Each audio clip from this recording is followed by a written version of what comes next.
muscles of the thigh and the leg. And so what we're going to do is we're going to start up on the proximal end and the front side. We're going to go to the back side of the thigh, and then we're going to move down to the muscle of the leg. So up at the very top up here, you can see in the ilium, your hip bone is the iliacus muscle. And so this is part of the iliopsoas group. And so you can't actually see the psoas major on this model specifically, but you can on our torsos and you can on the other leg model. And so the psoas major would go directly straight up in this direction. But again, you can't see it. So our iliacus comes here, and you can also see it in the front in this little region. Beneath our iliopsoas, we have our quadriceps group right in the front of our thigh. The first muscle you're going to look at is the rectus femoris. So it's rectus because the fibers go straight up and down, and then it's the femoris because it's on the femur, right? So you're not going to confuse this with any of your biceps brachii, any of those, because we're talking about the femur bone. So rectus femoris is first, and then this makes it really easy because the other three muscles in this group are called vastus muscles. So a rectus femoris and then three vastuses. So the first is going to be the vastus medialis, which is going to be on the medial side, your big toe side. Vastus medialis, vastus intermedius, and then vastus lateralis. So medialis, intermedius, lateralis. So that's it for your quadriceps group. And both, we're going to move next to this muscle that's right here on your hip. And this muscle is attached to this large tendon that's coming down. And so that's going to be your tensor fasciae latae. And so we call it the Starbucks muscle because it sounds like lattes. And lattes go straight to your hips, right? So you're going to remember that. Also as well, tensor sounds like tendon, and that's what it's attached to. If we move over to the side, we also have this muscle that's going all the way across the front of our thigh down to the medial end. And that's going to be our sartorius. Now this is a special muscle because one, it's the longest muscle in the body, and two, it flexes both of your thigh and your leg. Okay, so it's going to have actions on both, and it's the only one that flexes both of them. If we move over here, we have our adductor groups, and remember adduction is adding to your body.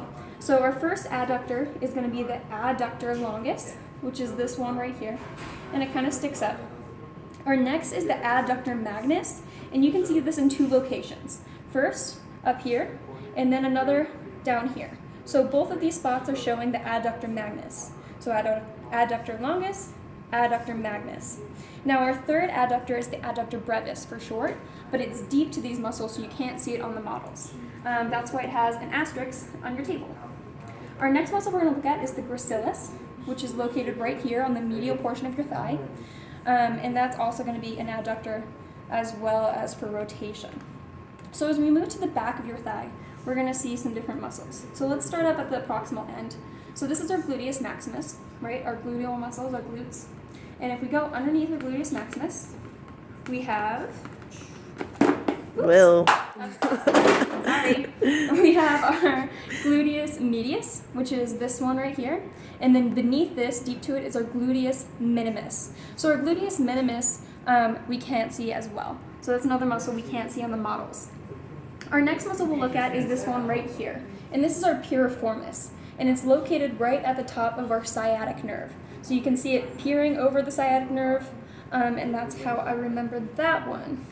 As we move down the back, we see this group of muscles here. So a lot of you that do sports will know these muscles as your hamstrings. Okay, so the group is the hamstrings. And then we have three muscles that make up this group. Now the first is going to be the biceps femoris, and that's on the lateral side, the pinky toe side. And so biceps femoris is this muscle right here, and then our other two muscles over on this side. And these are going to be our semi-muscles. So we have a semitendinosus right here, and then the semimembranosus, which we can see kind of deep to that. So you can remember that because the membranosus is going around the tendinosus as a membrane. So you can see it around here, you can see it on this side. It kind of looks like a hot dog and a hot dog bun, all right? So the membranosus is the bun, the tendinosus is the hot dog. As we go down to our leg, we are going to see two muscles here on the back. So these is going to be our gastrocnemius muscles, all right? So there's two of them, one here and one here. And then deep to our gastrocnemius muscles, we have the soleus muscle. So you can see that, I know I just took it off, but the soleus muscle is going to be this large one right here, and it actually runs down the entire back of this group. So it's a very large muscle, and it's pulling up on your foot to cause plantar flexion. I'll leave this off as we continue to talk about these leg muscles. So when we look at the leg, we're always going to start on the front. So this line right here is the anterior border of our tibia, right? So we talked about the tibia being on the medial side of the leg, and so we'll look at that anterior border to start. So since we're on the front, this muscle right here is going to be our tibialis anterior. We move over our next one, which goes down our leg, and you can see it actually splits into tendons going to all of our toes. So this is going to be our extensor digitorum longus, right? Because it's going to your toes, therefore it's a digitorum. Extensor because it's causing toe extension, where it's pulling up. As we move to the side, or pinky toe side, we have the muscles that run down this other bone. So the bone that's lateral is the fibula. So these are going to be our fibularis muscles. The long one is going to be my fibularis longus. And then you can see on this model where the muscle fibers change directions. And so the fibularis brevis is this lower region. So fibularis longus is the whole thing, fibularis brevis is the lower region where the fibers change. As we move towards the back, we see this muscle that's directly on top of the bone. Now this muscle is going to be the easiest muscle to find. So it's going to be your anchor muscle for the backside. And so this is going to be your flexor hallucis longus. And it's a flexor because it's flexing your big toe. Hallucis is your big toe. And longus because it's long, okay? We only have 2 more muscles left. Our next one is going to be this little baby one back here. And it's going to be our tibialis posterior. And you can only see a little window of it because it's deep. And then lastly is this muscle right here. And this is going to be our flexor digitorum longus because it's flexing all the rest of our digits.